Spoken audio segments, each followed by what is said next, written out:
Assalamualaikum warahmatullahi wabarakatuh. Perkenalkan, kami dari kelompok 10 yang terdiri dari 4 orang, yaitu Miftahul Jana Al-Fasya, Ratna Triana, Imaina Syafira, dan saya sendiri Meti Ayu Wulandari. Nah, di sini kita akan membahas tentang Salafiyah dan Wahabiyah. Penjelasan pertama itu akan dijelaskan oleh Miftahul Jana Al-Fasya. Kepada Miftahul Jana Al-Fasya dipersilahkan. Oke, di sini saya akan menjelaskan tentang bagaimana sejarah dari Salafiyah, definisi Salafiyah, dan tokoh pendiri dari Salafiyah itu sendiri. Langsung aja, yang pertama ada sejarah Salafiyah. Salafiyah ini muncul pada abad ke-4 Hijriah atau 10 Masehi.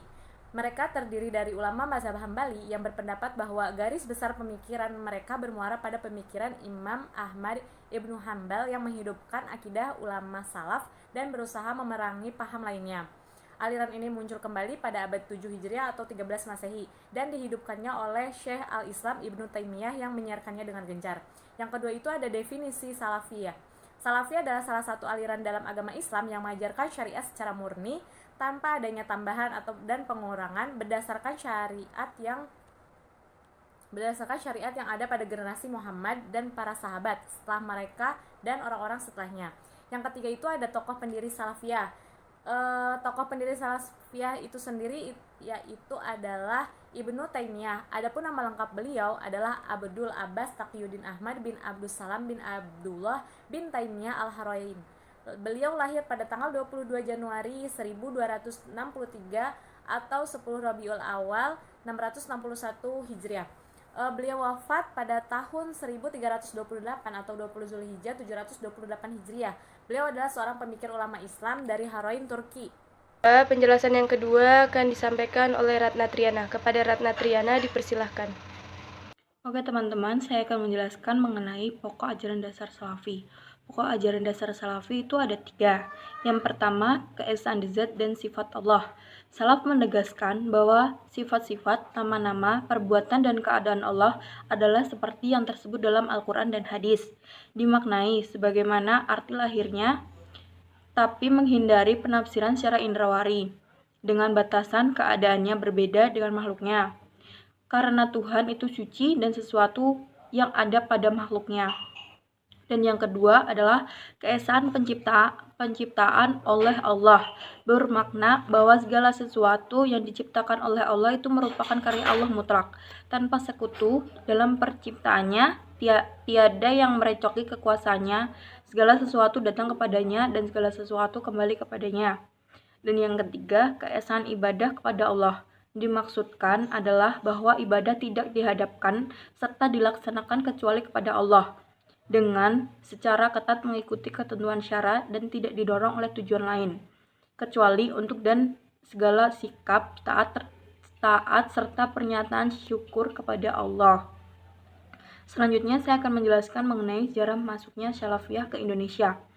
Salafi di Indonesia banyak dipengaruhi oleh ide dan gerakan pembaharuan yang dilancarkan oleh Muhammad Ibnu Al-Wahhab di kawasan Jazirah Arab. Menurut Abu Abdirrahman At-Thalib, ide pembaharuan ini diduga pertama kali dibawa masuk ke kawasan Nusantara oleh beberapa ulama asal Sumatera Barat pada awal abad ke-19.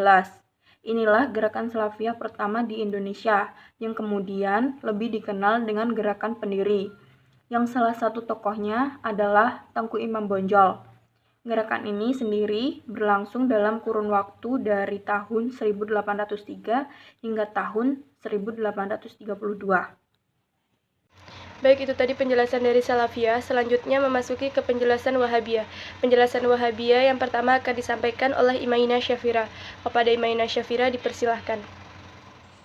Selanjutnya saya akan menjelaskan tentang sejarah aliran Wahabiyah.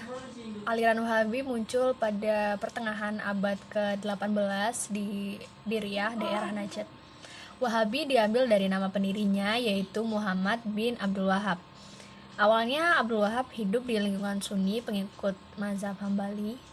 Namun karena ia haus akan ilmu, kemudian ia berguru pada Muhammad Hayat Sindi dan Syekh Abdullah bin Ibrahim An-Najdi.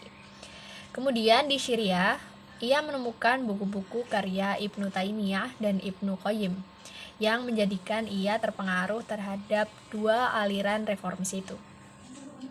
Selain itu, ia juga berguru pada Syekh Muhammad Al-Majmu'iyah di Basrah. Karena pandangannya dianggap meresahkan, Abdul Wahab kemudian diusir dari Basrah, lalu ia berpindah ke Najd. Di Najd itulah ia bertemu dengan Abdul Aziz Al-Saud yang kemudian membantunya menyebarkan aliran Wahabiyah ke seluruh Arab. Lalu ada beberapa tokoh penting aliran Wahabiyah, ada 3 orang, yaitu yang pertama Muhammad bin Abdul Wahab, yang kedua yaitu Abdul Aziz bin Abdullah bin Bas, yang merupakan seorang hakim di Al-Kharaj. Kemudian ada Muhammad bin Sholih Al-Utsaimin. Sekian. Baik, itu terima kasih kepada Imaina. Selanjutnya saya akan menjelaskan tentang pokok ajaran dari Wahabiyah. Nah, pokok ajaran Wahabiyah itu yang pertama seperti dilarangnya merokok, masyarakat itu dilarang merokok. Nah, yang kedua itu dilarang melakukan azan. Yang ketiga itu tidak boleh mempelajari sifat wajib dan mustahil bagi Allah Subhanahu wa taala, sebagaimana dalam kitab Kifayatul Awan. Dan selanjutnya itu perayaan Maulid Nabi itu dilarang keras karena termasuk ke dalam bid'ah. Dan perayaan Isra Mi'raj itu juga dilarang keras. Selanjutnya itu pergi untuk ziarah ke makam Nabi itu dilarang keras, yang diperbolehkan hanyalah melakukan sholat di Masjid Nabawi. Dan selanjutnya itu amalan-amalan tarekat itu dilarang keras seperti tarekat Qadiri seperti itu. Nah, selanjutnya itu juga membaca zikir tahlil secara bersama-sama ketika selesai sholat itu dilarang. Dan yang terakhir itu imam tidak boleh membaca bismillah pada permulaan Al-Fatihah ketika ingin melakukan sholat seperti itu. Selanjutnya itu tadi dari penjelasan-penjelasan yang dapat kami sampaikan. Di sini kita ambil kesimpulan secara garis besar, kedua aliran di atas itu tuh yaitu aliran Salafiyah dan Wahabiyah itu tuh memiliki keterkaitan sejarah yang sangat erat. Nah, karena Wahabiyah itu dulunya merupakan bagian dari kaum Salafiyah. Perbedaan Salafiyah pada fase Wahabi dengan Salafiyah yang dikembangkan oleh ulama-ulama sebelumnya adalah seperti kayak memaksakan kepada seluruh masyarakat untuk mengikuti cara berpikir Muhammad bin Abdul Wahab. Kelompok yang tidak senang dengan pemaksaan konsep tersebut lebih cenderung menanamkan pemikiran Muhammad ibnu Abdul Wahab itu sebagai pemikiran Wahabiyah dan bukan pemikiran Salafiyah. Baik, itu tadi penjelasan yang dapat kami sampaikan. Semoga apa yang kami terangkan dapat menambah wawasan kita semua. Saya akhiri, wabillahi taufiq wal hidayah. Wassalamualaikum warahmatullahi wabarakatuh.